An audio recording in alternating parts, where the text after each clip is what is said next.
resources that took millions of years to form. About 2 billion years ago, marine organisms like algae and microscopic animals and plants died and settled on the ocean floor. Beneath other sediments in the ocean, and in the absence of oxygen, these fossils changed into a substance called kerogen. Under heat and pressure, kerogen gradually changes into oil or gas. The whole process usually takes at least 1 million years. At the molecular level, oil and gas are hydrocarbons made up of hydrogen and carbon atoms. The constant pressure and movement of the Earth's crust squeezes oil and gas through the pores or spaces within rocks.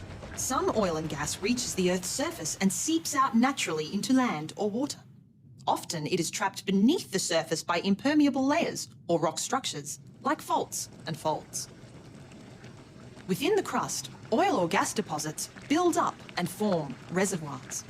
Reservoirs are like vast sponges filled with oil and gas. They can be as large as a city.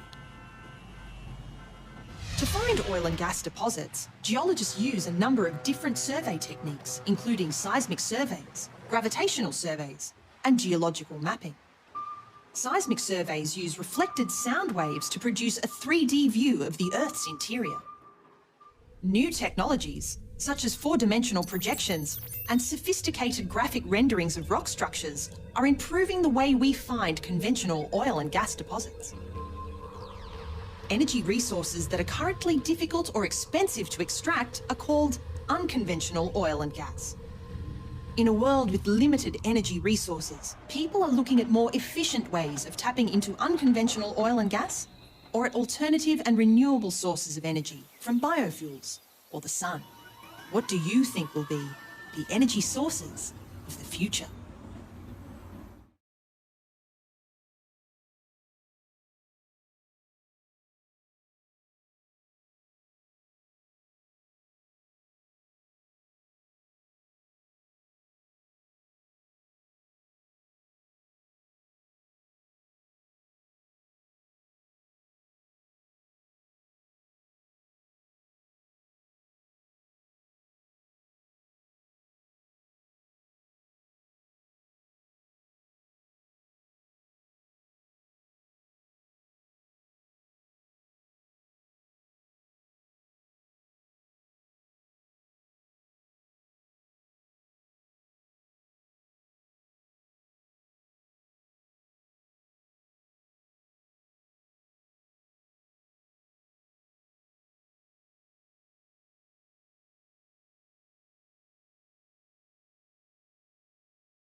Beberapa waktu lalu, presiden di negeri adidaya bikin pernyataan yang mengejutkan.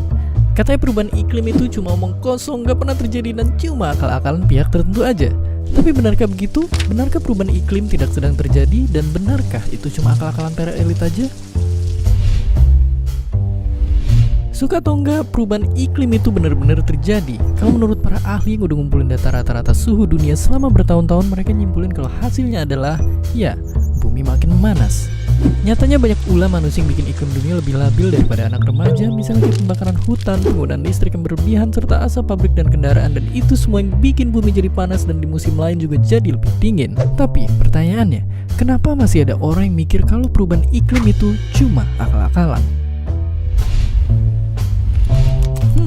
Banyak yang bilang kalau isu teori konspirasi yang menolak soal perubahan iklim itu justru ditiup sama pebisnis yang enggan ingin masyarakat jadi menghemat energi dan mengurangi gaya hidup konsumtif. Tapi, balik lagi, karena nggak ada data yang mendukung, sebaiknya kita nggak percaya begitu aja. Yang jelas, kalau menurut penelitian terhadap para ilmuwan, hampir semua percaya kalau perubahan iklim memang nyata adanya. Sebenarnya kalau kita lihat dari dampak dari pemanasan global, kita tahu kalau dunia benar-benar memanas. Selain kebakaran hutan yang makin sering dan makin luas, es di kutub utara dan selatan juga terus mencair dan bikin air laut kian meninggi. Tentu aja itu jadi ancaman besar buat keberadaan manusia karena bisa jadi suatu saat nanti semua es mencair dan tidak ada lagi tempat bagi kita untuk berdiri. Jadi mulai sekarang kita bisa buang jauh-jauh teori konspirasi soal perubahan iklim.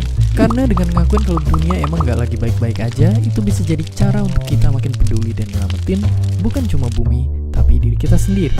Dan seperti biasa, terima kasih. The United States alone has been consuming a total of over 7 billion barrels of petroleum products a year, or around 20 million barrels a day in recent times. This reliance on fossil fuels has its own host of long-term environmental problems.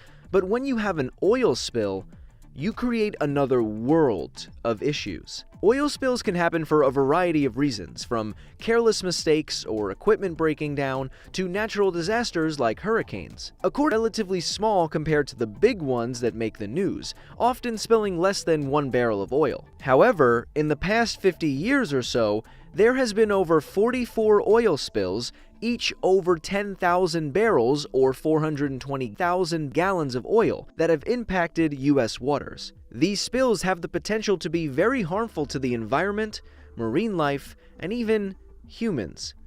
After a spill, since oil is less dense than water, it will typically float on the surface of the water. It doesn't just stay there in some big glob though. What usually happens is that the oil will rapidly spread out over the surface of the water until it becomes a thin layer of oil known as an oil slick. Then it keeps spreading out until it forms a super thin layer called a sheen. But that thin layer of oil can be a big problem. Our fur-bearing mammal friends, like the adorable sea otter, can lose their ability to insulate themselves when covered in oil, and birds can lose the water repellency of their feathers. Without proper insulation, they can end up dying from hypothermia. Not to mention, if they try to clean themselves, they might ingest some of that oil. While fish, shellfish, and other underwater creatures can come into contact with oil if it's mixed into a water column. Adult fish can experience fin erosion when exposed to oil, as well as reduced growth rates and enlarged livers. It can also hinder their reproduction. Even if they can successfully make eggs, the oil can negatively impact egg and larval survival. What's worse is that these kinds of things can last long after the news stops covering them. You know the BP oil spill that happened about a decade ago? Some reports claim that animals are still being negatively impacted by the lasting effects of the spill, even though cleanup has largely gotten rid of the initial problem. So that brings up the question, how do we actually clean up this oil then? Well, oil spill cleanup can involve a bunch of different tools, including floating barriers called booms, chemical dispersions and biological agents, and skimmers, which are boats that skim or scoop spilled oil off the water's surface. Researchers from a 2015 Canadian study threw around some hard truths when they said that the reality of an oil spill cleanup is that actually collecting and removing the oil is a challenging, time-sensitive, and often ineffective process, even with favorable conditions. In addition to all the time, effort, and negative effects of the spill, some cleanup methods can mess with the marine life even worse than the oil itself. That's why making sure that as few oil spills happen as possible should always be the goal. If you want to support some really great ocean cleanup efforts, digemparkan oleh lumpur panas yang menyembur dari tanah. Tidak disangka bahwa lumpur ini akan menenggelamkan desa-desa, menghancurkan bangunan publik, dan membuat puluhan ribu warga kehilangan rumahnya. Ya, apalagi kalau bukan lumpur lapindo. Sudah hampir 2 dekade berlalu. Berbagai ahli datang dari penjuru dunia untuk melihatnya. Tapi masih banyak pertanyaan yang belum terjawab. Baru-baru ini, publik malah dihebohkan oleh penemuan harta karun langka di dalam lumpur. Elemen logam tanah jarang yang mempunyai segudang manfaat dan katanya lebih mahal dari emas. Kenapa lumpur lapindo bisa terjadi? Dan bagaimana perkembangannya selama ini?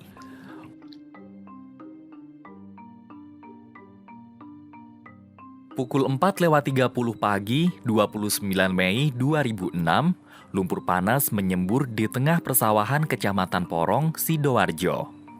Semburan berasal dari sumur Banjar Panji 1, lokasi pengeboran gas Lapindo Brantas Incorporated. Penyebabnya masih diperdebatkan. Dan ada 2 teori yang muncul. Efek dari gempa Yogyakarta 2 hari sebelumnya atau kesalahan prosedur pengeboran. Lapindo Brantas Incorporated atau LBI adalah perusahaan yang bergerak di industri minyak bumi dan gas. Saat itu, mereka tengah melakukan pengeboran sumur untuk eksplorasi gas. Kilas balik ke 11 hari sebelum bencana, perusahaan sudah diperingatkan untuk memasang pipa selubung pelindung dinding lubang bor sebelum kedalaman 2.804 dan mencapai formasi Kujung. Tapi menurut Wakil Presiden Humas LBI, sudah disetujui bahwa pipa selubung akan dipasang sekitar 5 meter dalam formasi Kujung.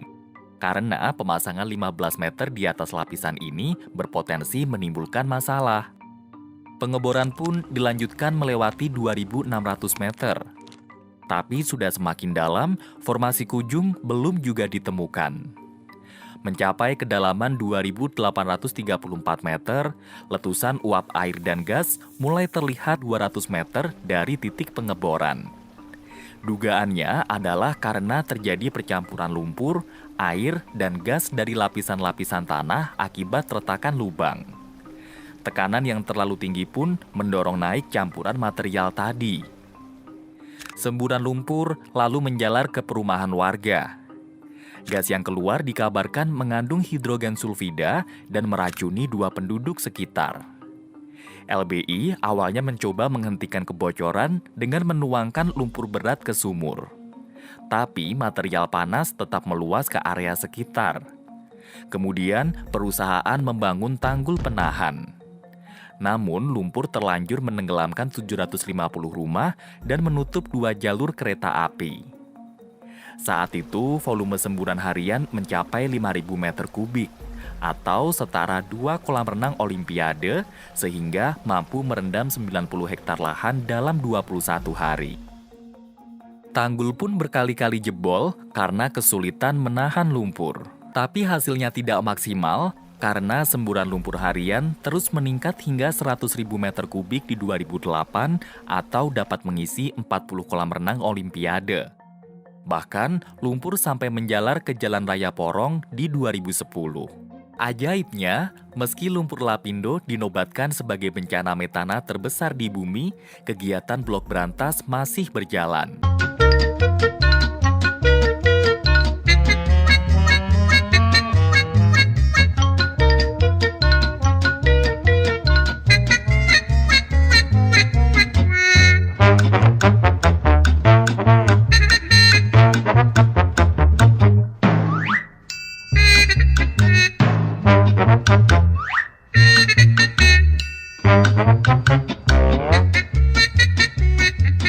Indonesia termasuk negara dengan polusi udara yang tinggi. Polusi adalah zat yang mempunyai efek berbahaya atau beracun pada lingkungan. Apakah kalian tahu bagaimana polusi mempengaruhi badan kita?